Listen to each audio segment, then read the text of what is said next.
High, welcome to yet another mini blog. জানি না ভিডিওটা কবে আপলোড হবে। তো যাই হোক, আমরা ওই ভোর 4:30টার সময় বাড়ি থেকে বেরোই। গন্তব্যস্থল ছিল হাওড়া স্টেশন। ভেবেছিলাম ভোরের কলকাতাটা তোমাদের দেখাবো, কিন্তু সূর্যি মামা তো এখানে দেখাই দেননি।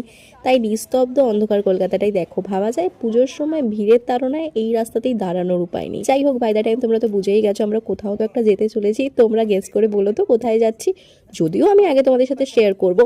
তো যাই হোক, স্টেশনে 1.5-2 ঘন্টা ওয়েট করি সবার জন্য। ফাইনালি সবাই চলে এসেছে আর আমরাও ট্রেনে বসে পড়েছি। তো এই রইলো আমাদের পাগল গ্যাংয়ের সমস্ত মেম্বার্সরা।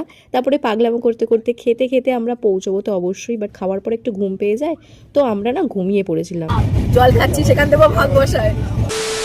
তো খাওয়ার পরে না একটু চোখটা লেগে আসে। আমার পাশে বসেছিল টিনা, তার পাশে বুবাই। আর টিনার এই কীর্তিগুলো দেখো, আমরা ঘুমোচ্ছিলাম, ওই সমস্ত করে বেরিয়েছে। যাই হোক, এতক্ষণে তোমরা বুঝেই গেছো আমরা কোথায় এসেছি। তো ফটাফট কমেন্ট করে ফেলো, ততক্ষণে আমরা যাই হোটেলে। অ্যান্ড তারপরে আরও ইন্টারেস্টিং মিনি ব্লগস আপলোড করবো। তার জন্য স্টে টিউন অ্যান্ড বাই।